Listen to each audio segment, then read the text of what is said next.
जितना बड़ा सपना होगा उतनी बड़ी तकलीफें होगी, और जितनी बड़ी तकलीफें होगी उतनी बड़ी कामयाबी होगी।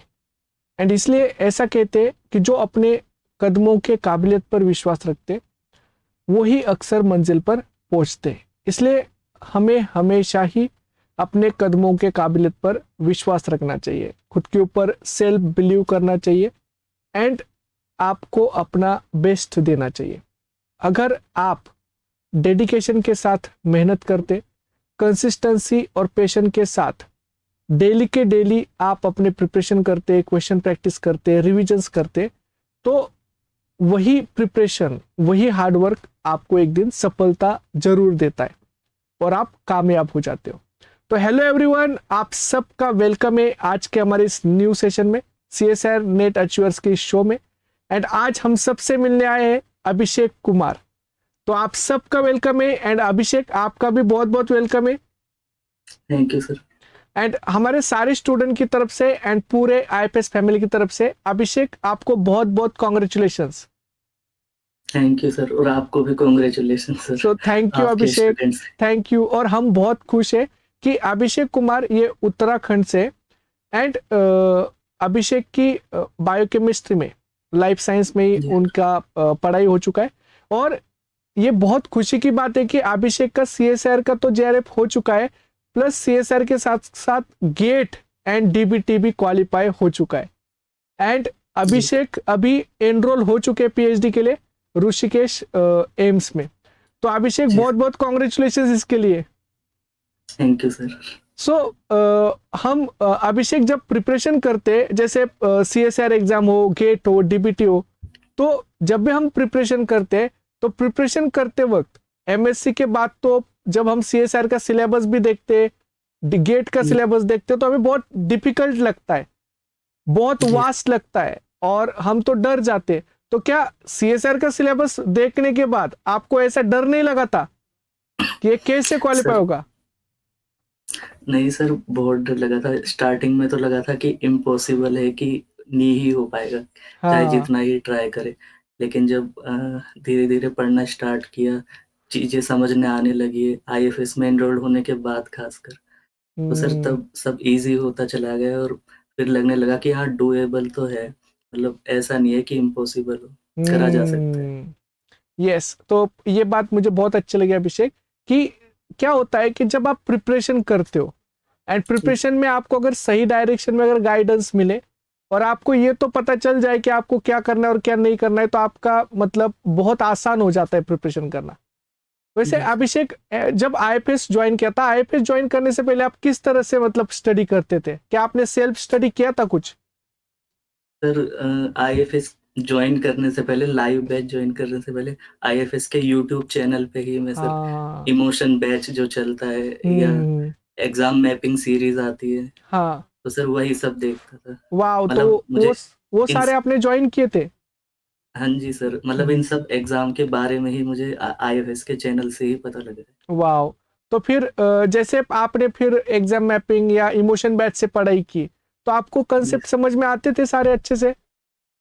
हाँ जी सर, IFS के टीचर्स की सर यही खास बात है कि वो मतलब कॉन्सेप्ट समझाने के साथ-साथ जो मेमोराइज़ करने वाली चीज़ें होती है, हम्म। वो भी साथ ही, मतलब हमें दोबारा सिर्फ रिवीज़न करना होता है, याद करने में ईज़ी रहता है। यस। अच्छे से, मतलब सर क्रिस्टल क्लियर होके पढ़ाते हैं। हाँ, तो मतलब पहले से अगर सारी चीजें मेमोराइज हो गई, तो फिर क्वेश्चन इजीली सॉल्व हो जाते। क्वेश्चन ईज़िली, जी सर, जैसे पार्ट बी के क्वेश्चन होते हैं, वो हम्म। ईज़िली, मतलब एग्ज़ाम में देखते ही कि ये तो सर उन्होंने पढ़ाया था, या आप कई बार जो चीज़ें पढ़ाते हैं, हम्म। तुरंत वही दिमाग में स्ट्राइक करता है कि इसका जवाब तो यही होना चाहिए। यस।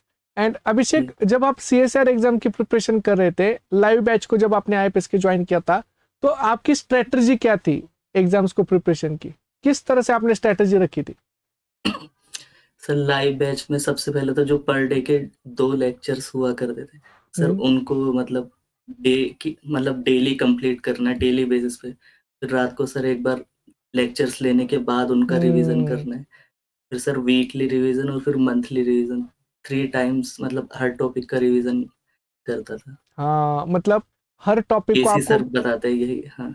यस, तो केसी सर जैसे हमें इंट्रोडक्शन के क्लास में बताते, जी सर। हाँ हाँ। वीक में भी रिवीजन होना चाहिए, उसके बाद 2 वीक 3 वीक की में एक बार रिवीजन होना चाहिए, मंथ में भी जी एक बार सर। रिवीजन होना चाहिए, और यही रिवीजन्स आपको फिर मोर कॉन्फिडेंट बनाते हैं उन टॉपिक्स में। और जी सर। अभिषेक, जैसे आप देखो सीएसआर के पैटर्न क्वेश्चंस के बहुत अलग है, डीबीटी के अलग है, गेट के अलग है, तो फिर आपने सीएसआर का प्रिपरेशन किया था, तो क्या गेट का और डीबीटी का अलग से प्रिपरेशन किया था? नहीं सर, मतलब सीएसआईआर नेट जो है उसका सिलेबस जो है काफ़ी वास्ट है, मतलब ये डीबीटी और गेट ये सब उसी में ही कवर हो जाते हैं, मतलब कॉन्सेप्ट तो हर जगह सेम ही लगता है। तो सर यस, सिर्फ नेट की ही प्रिपरेशन की थी, उनकी कोई अलग से प्रिपरेशन नहीं की। यस, तो ये आप सब लोग सुनिए कि आपको बस सीएसआर एग्जाम को अच्छे से प्रिपेयर करना है, बाकी के एग्जाम आपके अपने आप क्वालिफाई हो जाएंगे, क्योंकि जी सर। सिलेबस सेम है, सारे कंसेप्ट वही पूछे जाएंगे। हाँ, बस थोड़े से क्वेश्चन के पैटर्न अलग अलग हो सकते हैं। पैटर्न अलग हो सकता सिंपल पैटर्न में जैसे गेट के क्वेश्चन 2-2 मार्क के होते हैं, डीबीटी के क्वेश्चन है। 2-2 मार्क के होते हैं, बस सीएसआर में थोड़े सी पार्ट के क्वेश्चन 4 मार्क के होते हैं। जी। यस। और अभिषेक, जब हम प्रिपेयर करते, जैसे सीएसआर के जब प्रिपरेशन स्टार्ट किया होगा आपने, तब आपको मतलब लाइव बैच देखते समय, वैसे आपने घर पे प्रिपरेशन की थी ना सारी? हाँ जी सर, घर से ही किया अच्छा, है। घर से किया था। तो फिर घर पे बैठ के लाइव बैच में ऐसे 3-3 घंटे के लेक्चर देखना, फिर उसके नोट्स बनाना, उसकी डीपीपी सॉल्व करना, उसके संडे टेस्ट सॉल्व करना, तो क्या मतलब आपको घर पे बैठ के थोड़ी दिक्कत नहीं हुई, प्रॉब्लम्स नहीं आए? नहीं सर, मतलब स्टार्टिंग में तो बैठना टफ होता है, लेकिन हम्म। जैसे-जैसे इंटरेस्ट आने लगता है, सब्जेक्ट्स में, टॉपिक में समझ आने लगता है, तो अपने आप ही इंटरेस्ट बिल्ड हो जाता है कि हम्म। मतलब अच्छा लगता है सर, खुद ही पढ़ने में मतलब टाइम का पता नहीं लगता है। टाइम, और खुद ही जब टॉपिक पढ़ने लगते हैं तो फिर कंप्लीट टॉपिक पढ़ने के बाद एक कॉन्फिडेंस अलग लेवल पे बूस्ट होता है। जी सर। यस। और वैसे अभिषेक, आपने क्वेश्चन प्रैक्टिस कैसे की थी? सर क्वेश्चन प्रैक्टिस जो संडे टेस्ट होते थे हम्म। आईएफएस में लाइव बैच में, उसके थ्रू, और सर जो आपकी पीवाईक्यू बुक्स आती है आईएफएस की ही, और मॉड्यूल्स आते हैं पार्ट बी और सी के लिए अलग, हम्म। सर उसी से ही क्वेश्चन प्रैक्टिस की थी, यस, अदर कोई रिसोर्स इस्तेमाल नहीं किया था। तो ये जो आपने क्वेश्चन प्रैक्टिस की थी, संडे टेस्ट, पीवाईक्यू, आईपीएस के मॉड्यूल्स, क्या उसका आपको फाइनल एग्जाम में बेनिफिट हुआ? सर बिल्कुल बेनिफिट हुआ, क्योंकि सर पैटर्न जो क्वेश्चन का हम्म। होता है वो सर सेम ही था, तो सर उससे बेनिफिट तो हुआ। तो अभिषेक, ये वाला जो एग्जाम था, जैसे सीएसआर एग्जाम हम देखते कि बहुत सारे स्टूडेंट ये बोलते थे कि ये बहुत डिफिकल्ट पैटर्न के क्वेश्चन आए थे, अप्लाइड क्वेश्चन ज्यादा पूछे गए थे, तो आपको ये पेपर कैसे लगा? सर हाँ, ऐसा कहा जा सकता है कि आजकल मतलब प्रैक्टिकल क्वेश्चन जो हैं, एप्लाइड क्वेश्चन वो हम्म। ज़्यादा पूछे जाने लगे हैं। पर हम्म। मतलब जैसे केसी सर भी ये बात बोलते हैं कि क्वेश्चन जो है हर यूनिट से इक्वल आते हैं। कुछ मतलब अदर चैनल पे मैं सुनता हूँ कि आज हम्म। इस यूनिट से ज़्यादा आ गया, इस बार इस यूनिट से कम, ऐसा कुछ नहीं था सर, इक्वली इम्पोर्टेंस है सारी यूनिट। अच्छा, हाँ, ये सीक्वल इंपॉर्टेंस है, और ये बहुत इंपॉर्टेंट अभिषेक बात आपने कही कि जी सर। एक्चुअल में सारे यूनिट्स के सेम मतलब इक्वल वेटेज में ही क्वेश्चन वेटेज आते है। हैं। हाँ जी। बी पार्ट के 3 से 4 क्वेश्चन आएंगे, सी पार्ट के 6 क्वेश्चन आएंगे, तो ऑलमोस्ट 10 क्वेश्चन आप मान के चलो हर यूनिट से आएंगे। पर यूनिट से जी। तो आपके पास एक ब्रॉड एरिया है कि जिसपे आप अलग अलग यूनिट से थोड़े थोड़े क्वेश्चन को भी टारगेट करो, तो भी आपका जी सर। रिजल्ट आसानी से आ सकता है। जी सर। यस। तो अभिषेक, बहुत बार मतलब स्टूडेंट एक क्वेश्चन हमें बार बार पूछते कि जेआरएफ क्वालिफाई होने के लिए कितने यूनिट्स करने चाहिए, तो आपने कितने यूनिट्स किए थे? सर करने तो सारे ही चाहिए वैसे, तो सर 10 टू 11 यूनिट सफिशिएंट है। जैसे पहले हम्म। के समय में होता था कि 7 टू 8 यूनिट करके हो जाता, हम्म। अब ऐसा नहीं है। अब सर मिनिमम 10 से 11 यूनिट करने ही पड़ेंगे, अगर हम्म। क्वालिफाई करना है तो। यस, तो आपने 10 से 11 क्वेश्चन यूनिट सारे प्रिपेयर किए थे? जी सर। सर मैंने पढ़ी सारी यूनिट थी, लेकिन रिवीजन मतलब 1-2 यूनिट का ज़्यादा बार, पूरे 3 बार नहीं हो पाया था। बाकी सब यूनिट सर मैंने पूरी ही करी थी। अच्छा, अच्छा, तो पढ़ी मतलब सारी यूनिट की थी। यस, तो मतलब सबसे ज्यादा जितना ज्यादा आप कर सकते हो उतना ज्यादा कीजिए, हाँ बेनिफिट जी। वो है। और दूसरा, अभी तो अप्लाइड क्वेश्चन आते, एक क्वेश्चन 2-3 यूनिट से लिंक होके आता है, तो जी अभी तो सर। हाँ। आपको यूनिट्स के नॉलेज होना नेसेसरी है, क्योंकि जी सर। मल्टीपल यूनिट से क्वेश्चन आपके मैच होते, इंटरलिंक हो गया है। इंटरलिंक होते, और आपको पता भी होना चाहिए, तो आप क्वेश्चन को सॉल्व कर सकते हो। वैसे जी अभिषेक बहुत बार ऐसा देखते हैं कि जब हम कोई कॉम्पिटिटिव एग्जाम देते हैं, जैसे CSIR एग्जाम लाइफ साइंस की टफेस्ट एग्जाम है, गेट जी एग्जाम है, as well as DBT exam है, तो हर एग्जाम का जो रिजल्ट होता है वो उसके टाइम मैनेजमेंट पे भी डिसाइड करता है कि आप टाइम मैनेजमेंट कैसा करते हो। CSIR में तो जी टाइम सर। मैनेजमेंट क्रिटिकल है, मतलब आपको part A, part B, part C तीनों पार्ट को मेंटेन करना है, सॉल्व करना है। तो आपका इस जी बार टाइम मैनेजमेंट कैसा रहा, कोई गड़बड़ हुआ सर, था? नहीं सर, मतलब मैंने सबसे पहले बी पार्ट सॉल्व किया था, हम्म। क्योंकि उसमें डायरेक्ट और 2 मार्क के क्वेश्चन होते हैं। हम्म। उसमें या तो आपको आता है या नहीं आता है। हम्म। तो सर उसमें पहले गया मैं, फिर पार्ट सी में, और सबसे एंड में पार्ट ए उठाया मैंने, क्योंकि हम्म। सर उसमें थोड़ा जनरल एप्टीट्यूड बेस्ड होता है। हम्म। बायोलॉजी वालों का वो वैसे वीक होता है एरिया, हाँ, तो इस वजह ये से। अच्छा था। पार्ट सी में आपको कितना टाइम लगा? सर पार्ट सी में मेरे को 1.5 आवर लगा होगा। अच्छा, 1.5 आवर। तो जी मतलब सर। वैसे आपने फास्ट किया फिर पार्ट सी। जी हाँ। और जनरली हम ये देखते हैं कि एक्चुअल जो फाइनल रिजल्ट जो होता है वो आपके रिविजन्स डिसाइड करते हैं कि आपके जी रिविजन्स कितने अच्छे होते हैं।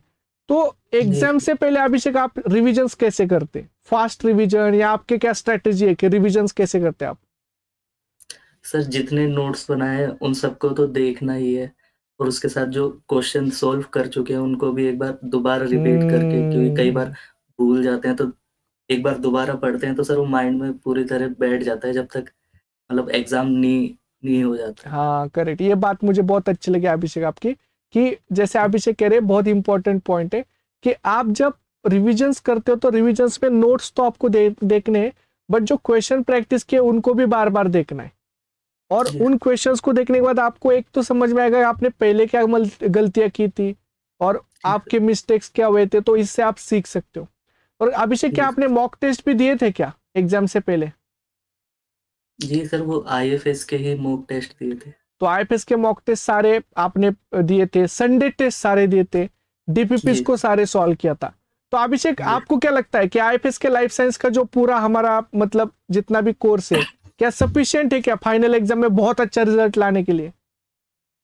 सर, मोर देन सफिशिएंट है एक्चुअली। हाँ। सिर्फ एग्जाम के लिए ही नहीं, उसके बाद के लिए भी। जैसे मैं PhD में भी इनरोल्ड हो चुका हूँ, हम्म। तो मैं कई चीजें देखता हूँ कि ये तो मैंने प्रिपरेशन के दौरान पढ़ा था, ये केसी हम्म। सर ने पढ़ाया था या विशाल सर ने पढ़ाया था, हम्म।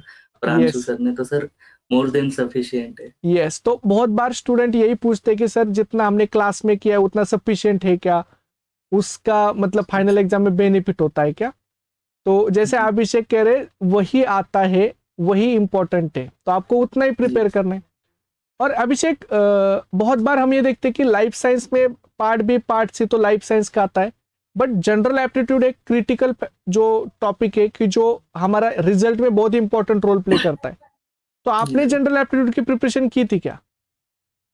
हाँ जी सर, वो दिनेश सर अच्छा पढ़ाते हैं, उन्हीं से किया था। हम्म। तो जनरल एप्टीट्यूड का प्रिपरेशन पूरा जितना भी क्लासेस होते हैं वो सारे क्लासेस किए हाँ, थे? सारी अटेंड की थी। यस। तो और जनरल एप्टीट्यूड जब आप प्रिपेयर करते हो तो जितना आप ज्यादा इंटरेस्ट लेके प्रिपेयर करोगे उतना इजीली वो हो जाता है, और जी उसका सर, फाइनल जितनी एग्जाम में। ज्यादा प्रैक्टिस करोगे और क्वेश्चन। बेनिफिट भी बहुत ज्यादा होता है उसका। जी सर। और जैसे अभिषेक, हम ये देखते हैं ना कि जब आप CSIR में प्रिपरेशन कर रहे हो, तो CSIR हो या गेट हो या DBT हो, हर एग्जाम में एक बात से हम बहुत डरते हैं, और वो डर जो होता है वो हमारा निगेटिव मार्किंग, कि हमारा निगेटिव ना जी हो जाए।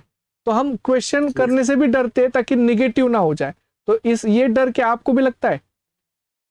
जी सर, बिल्कुल लगता है। कई बार जो सिली मिस्टेक्स होती है, मतलब क्वेश्चन आता था जानबूझ के गलत हम्म। करके आ जाते हैं, इसी डर की या नर्वसनेस की वजह से। यस। तो ऐसा जब नेगेटिव मार्किंग का डर आता है तो फिर उसको कैसे मतलब भगाए, उसमें क्या किया जाए?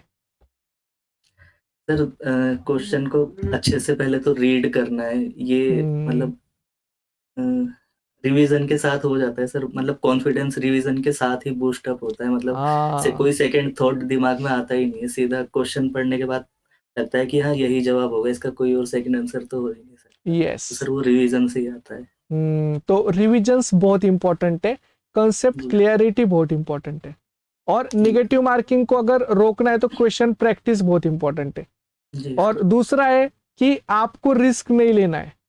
मतलब हाँ नए क्वेश्चंस के ऊपर, नए टॉपिक के ऊपर ज्यादा दिमाग ना लगाए, जो टॉपिक जी नहीं आते वैसे क्वेश्चंस के ऊपर दिमाग ना लगाए, क्वेश्चन पे जबरदस्ती ना करे, क्वेश्चन जो आते हैं आपके फेवरेट यूनिट के वही आप करें, तो निगेटिव मार्किंग जो है कम होती है। वैसे जी अभिषेक ऐसा कहते हैं कि जैसे कि मोती जो होते हैं, मोती खुद चलकर आपके पास नहीं आते।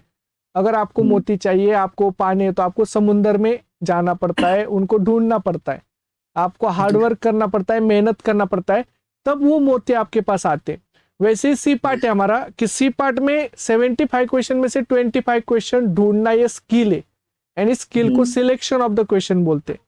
एंड इसलिए जी ये स्किल किसी के पास भी नहीं होती, क्योंकि जी selection sir of the question ये बहुत इंपॉर्टेंट फैक्टर है कि जिससे आप सी पार्ट में 25 से 25 एक्यूरेट क्वेश्चन कर सकते हैं।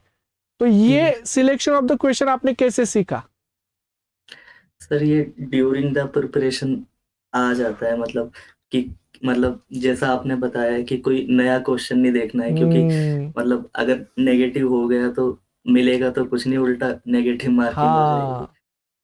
तो सर प्रिपरेशन के साथ ही मतलब यस। इसमें खुद क्लैरिटी आ जाती है कि कौन से क्वेश्चन मुझे अटेंड करने हैं, कौन से नहीं। जो टॉपिक नहीं पढ़ा उसकी तरफ बिल्कुल देखना ही नहीं है, कुछ सेकंड थॉट होना ही नहीं चाहिए। करेक्ट। और पहले से हमने जब संडे टेस्ट दिए होते, मॉक टेस्ट दिए होते, तो हमें पता होता है कि ये टॉपिक के क्वेश्चन मेरे गलत होते या जी इस सर। टाइप के क्वेश्चन मेरे गलत होते, तो पहले से ही सावधान हो जाना है और पहले से हुँ, ऐसे क्वेश्चन को हाथ ही नहीं लगाना है।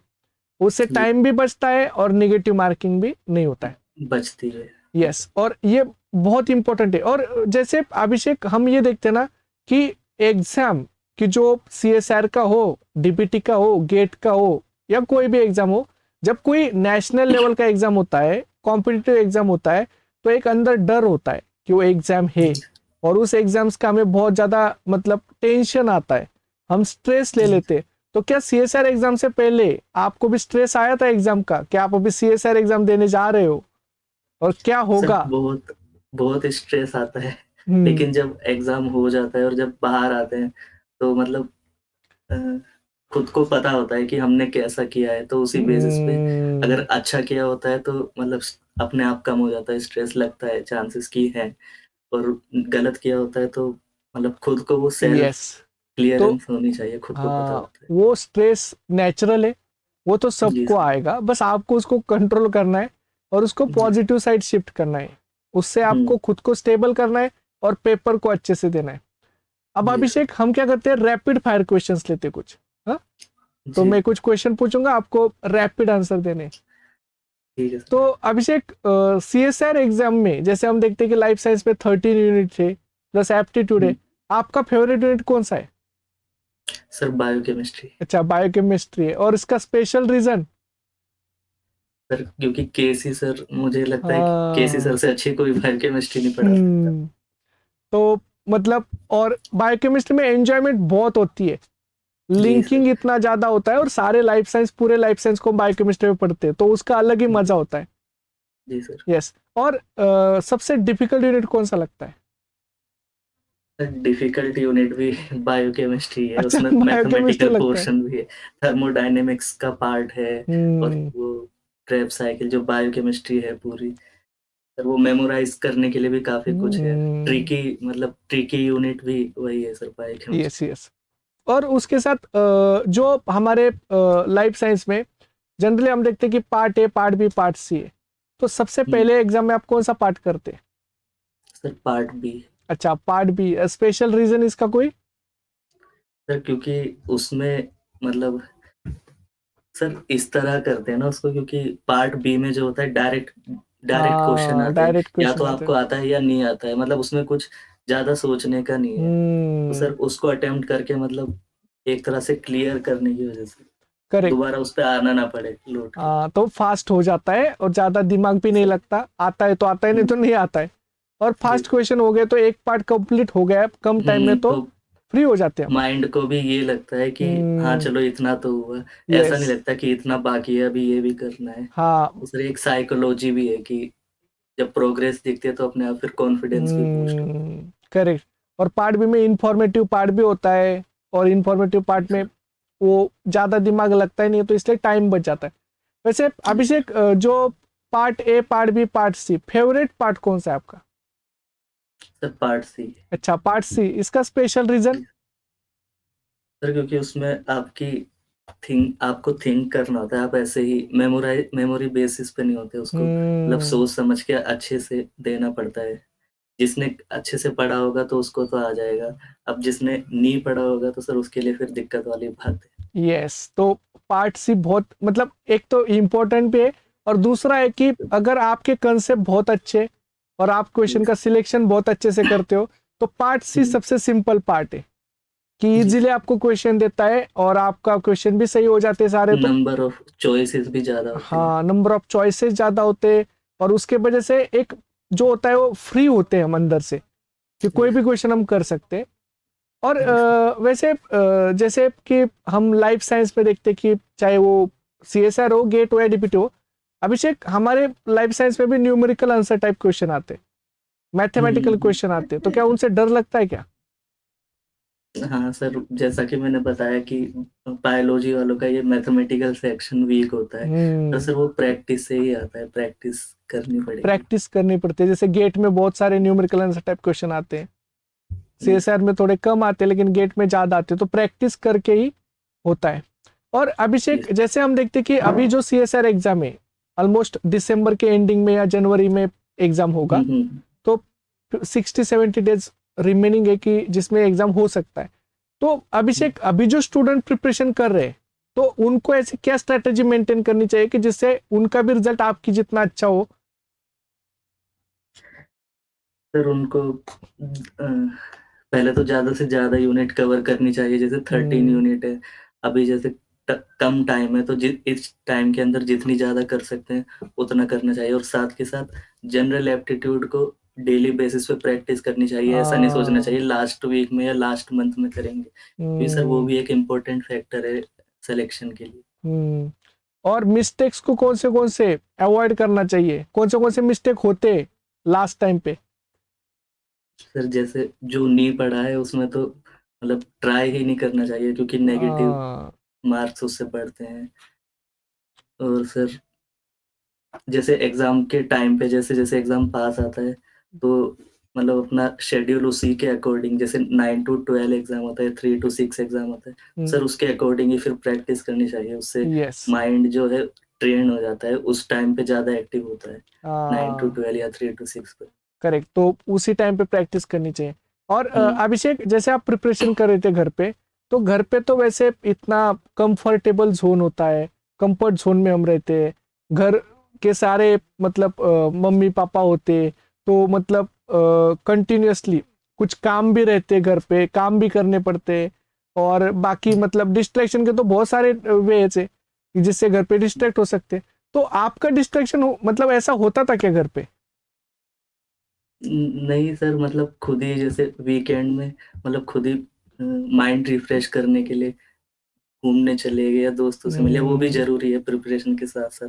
पूरे 7 दिन तो पढ़ाई नहीं हो सकती ना, तो यस, सर मतलब मैनेज करना पड़ता है। हाँ, और ये मतलब एक्चुअल में सबसे ज्यादा हम घर पे होते हैं ना, तो सबसे ज्यादा सपोर्टिव एनवायरनमेंट होता है कि सब लोग जी सपोर्ट करते हैं, कि हमारे घर के सारे फैमिली मेंबर्स हमें सपोर्ट करते हैं कि आप पढ़ाई करो, और दूसरा वो हमें पूरा मतलब पढ़ाई के लिए एनवायरनमेंट भी क्रिएट करके देते हैं। एंड इस वजह से एक मतलब सेटिस्फेक्शन भी होता है कि हाँ, अब मैं मतलब अपने लेवल पे जितना प्रिपरेशन कर सकता हूँ उतना करूंगा। दूसरा, ये आपकी बात मुझे बहुत अच्छी लगी अभिषेक, कि जब आप घर पे होते हो या आप फ्रेंड्स के साथ होते हो, तो कभी कभी आप उनके साथ घूमने के लिए जाइए, एंजॉय कीजिए, ताकि आपको ऐसा ना लगे कि आप कंटिन्यूअसली पढ़ाई कर रहे, एक मोनोटोनी भी ना हो, सैचुरेशन भी ना हो, और बोरिंग भी ना हो। तो एंजॉय करके अगर आप पढ़ते हो तो आपका लर्निंग भी बहुत होता है, पढ़ाई भी अच्छा होता है, और आपको मतलब उसमें मजा भी आता है। यस, तो अभिषेक, वैसे अगर सीएसआर एग्जाम हो, तो सीएसआर एग्जाम को क्वालिफाई होने के लिए क्या 5 मंथ में प्रिपरेशन सफिशिएंट है? हाँ जी सर, मैंने बैच लिया था 1 ईयर का, लेकिन जो क्वालिफाई किया है वो यही 5-6 मंथ में ही किया है। हाँ, अभी मेरा बाकी है, फरवरी में ही एक्सपायर होगा। हाँ, हाँ, तो मतलब पहले ही देखिए, मतलब बहुत सारे स्टूडेंट ये पूछते हैं कि सर 5 मंथ में कैसे होगा प्रिपरेशन, 13 टॉपिक्स पढ़ने, उसके नोट्स बनाने, उनके क्वेश्चन सॉल्व करने, तो इतना टाइम कैसे अवेलेबल होगा? तो देखिए ये शेड्यूल आपको मैनेज करना है, टाइम जी मैनेजमेंट आपके हाथ में है। प्रिपरेशन आप जितना अच्छे से कर पाते हो उतना अच्छे से कीजिए। 5 to 6 months it is sufficient to qualify any exam, CSIR जी exam, GATE exam, DBT exam, बस वो आपके ऊपर है। और जी अभिषेक, जैसे घर पे जब आप प्रिपरेशन करते थे तो आपने क्या शॉर्ट नोट्स वगैरह प्रिपेयर किए थे क्या? जी सर, बाकी यूनिट्स के तो करने पड़ते थे, लेकिन जैसे आप पढ़ाते हैं सेल सिग्नलिंग, डेवलपमेंटल हम्म, बायोलॉजी, सर तो शॉर्ट नोट्स तो आप ही प्रोवाइड कर देते हैं अपने हाँ। उसमें, उसकी हमें प्रिपरेशन करने की जरूरत ही नहीं पड़ती। हम्म, तो वैसे मतलब सर उसी से रिवाइज किया था। हाँ, अपने लेवल पे जितने आप बना सकते हो उतने आप बना हाँ सकते हैं। हाँ हाँ यस। जी और जैसे अगर हम अभिषेक ये देखें कि पूरे CSIR एग्जाम में, जैसे पार्ट है एप्टीट्यूड है, लाइफ साइंस है, बी पार्ट है एंड सी पार्ट है, तो जैसे बहुत सारे स्टूडेंट बोलते हैं कि बी पार्ट बहुत इंफॉर्मेटिव है, डायरेक्ट क्वेश्चन आते हैं, डायरेक्ट जी एग्जाम्पल पूछ जाते हैं, तो क्या आप बी पार्ट का क्या अलग से, अलग वे से प्रिपरेशन करना चाहिए, या सेम वे से आप जैसे सी पार्ट के लिए प्रिपेयर करता हो वैसे करना चाहिए? सर, पार्ट बी के लिए सर सेम तरीके से कुछ ऐसे मतलब अलग क्या, बस हाईलाइट कर लेनी चाहिए, जैसे जो मेमोरी हाँ, मेमोरी बेसिस पे चीजें होती हैं उनको स्पेशली हाईलाइट जो पूछी जा सकती हैं पार्ट बी में। करेक्ट। तो मेमोरी बेस्ड चीजें, ये आपको मतलब जो नोट्स लर्निंग होते हैं ना, कि नोट्स कितना अच्छे से हम्म, आपने पढ़े, क्या जी सर। बुक्स पढ़ते हैं तो भी आपकी और इंफॉर्मेशन कितने अच्छे से आप हम्म, याद रखते हैं, मेमोराइजिंग चीजें जो पूछी जाती है तो वो काम आते हैं। और दूसरा, क्वेश्चन प्रैक्टिस ज्यादा करें ताकि उस हाँ, ज्यादा रिलेटेड, से ज्यादा क्वेश्चन हाँ, प्रैक्टिस। कंसेप्ट क्वेश्चंस में क्लियर हो जाए, ताकि सेम पैटर्न के क्वेश्चन आपको वापस भी आ सकते हैं। जी यस। तो ये बहुत सारे जो इंपॉर्टेंट स्ट्रेटजीज आज अभिषेक ने हमारे साथ शेयर किए, तो इसलिए अभिषेक आपका बहुत बहुत धन्यवाद, thank you so sir. Much. And सारे स्टूडेंट एंड पूरे IFS फैमिली की तरफ से वंस अगेन अभिषेक आपको बहुत बहुत कॉन्ग्रेचुलेशंस आपके थैंक इतने यू सर। अच्छा रिजल्ट्स के लिए। एंड सारे स्टूडेंट जो भी मतलब इस सेशन को देख रहे हैं, आपको ये सेशन कैसे लगा आप जरूर बताइए, एज वेल एज आपके जो भी डाउट्स है वो डाउट्स भी आप कमेंट बॉक्स में पोस्ट कीजिए। एंड आप सबको thank you so much. And Abhishek आपको थैंक यू सो मच कि आपने इतने अच्छे अच्छे स्ट्रेटेजीज शेयर किए, इतने अच्छे अच्छे पॉइंट्स जो है वो स्टूडेंट के साथ शेयर किए। एंड आई होप कि इन सब स्ट्रेटेजीज का, इन सब का सारे स्टूडेंट को बहुत बेनिफिट हो। So thank you so much. Thank you sir.